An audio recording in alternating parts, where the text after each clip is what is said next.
Saka apa hapana kana plani kapa.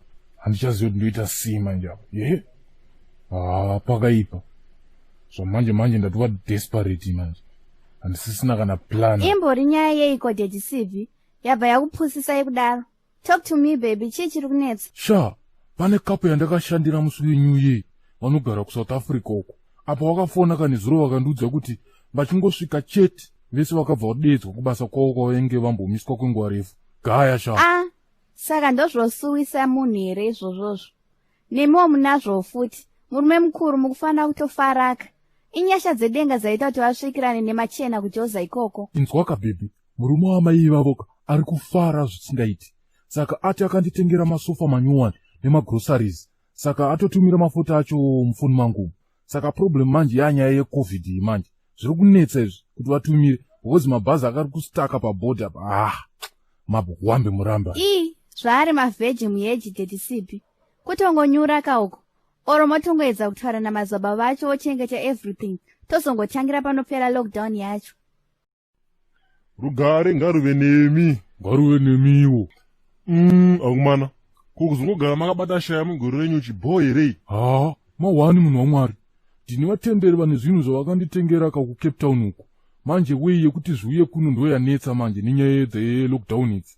Mawani munhu waMwari. Rakatangenda seka zvangu nini. Ana Sibi, mune muchaga makangwara stereg. Apa mana chinhu one chamunotomboziva. Kopa isusu magrade 0 togara tine knowledge. Baba Makarwe, kana mune zvamuri kuda kutaura, taurai musatipedzere time. Handika. Chinzwaika vanhu vakapusa. Tikuudze zvinhu isusu ana baba Kuroko aka Chiveru. Kutumira zvinhu from Cape Town zvinhu zviri easy manzwa. Kune inonzi Randnex Logistics. Inofambira nyaya dzaira seidzodzo. So zvinoita machinda akaya vanotransporta zvinhu zvakasiyana siyana.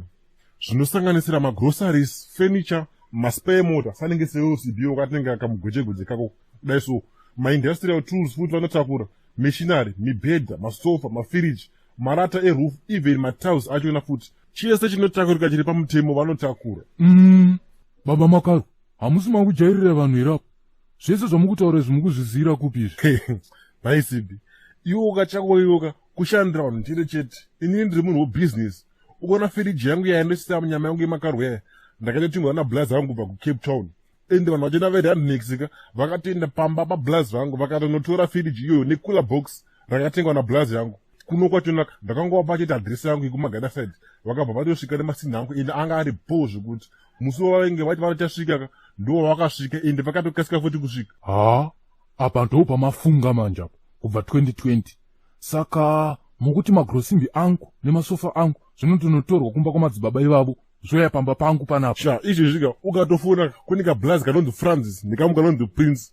Manamba wandinawo sha ende ukatongofona masinhi ako anoti fast plus gaya kavana mamwe matrack ane mapombi usazodherere then kuno kuzimu futika kune imwe nhamba yaunofona wakamirira zvinhu zvako. Nai Daddy CB, makamirirei ipapo.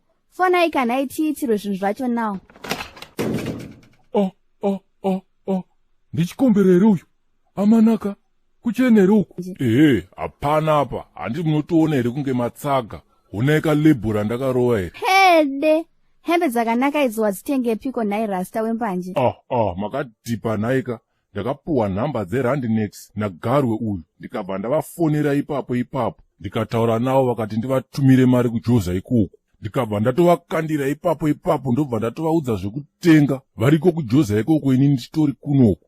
Pasina mazuva ndobva watomhara nazvo. Apa macharges avo bho zvekuti hamusi kutoonere kana jira randakapfeka here. Saka vanhu venyu ava vakafa vari reliable. Chitongondipeka manhamba acho ese ndibva ndatovafonera zvamanje. Ingaidhiri rakanaka. Ko manje isu vamwe ana mai vedu havasi muno muHarare. Tatoita munyama kapa. Haiwa. Izvozvo chete here zidhudhla. Vanodhirivhara kwese. Harare, Mutare, Kwekwe, Bulawayo, Chiredzi, Kadoma. Bechinavu chero kwese kwamagaya vanosvika. Jealous down chikombera. Nhasi wakachena kani. Kwete ungofunga usanitedza ukudze vanhu. Reliable and trustworthy cross-border transport from Cape Town. Randnex Logistics tiri kuti isusu tinokwanisa kukutakurai midziyo yakasiyana-siyana nezvose zvingada kutakurwa zvinosanganisira magroceries, mafurnitures, motor spares, industrial tools, machinery, mibhedha, masofa, mafiriji, roofing sheets, roofing tiles, floor tiles, neyose midziyo inoshandiswa pakuvaka. We collect from your house. We also collect orders for big companies. No fares every time. Very reliable and trustworthy. We always deliver in time. You can WhatsApp us or call us on +2773 944 5068. Another number is +2773 623 2563. We also assist those outside South Africa to purchase goods for them in South Africa. Tandanani, Sizanani, Dananai, Betseranai. Stay safe, save lives. COVID is real.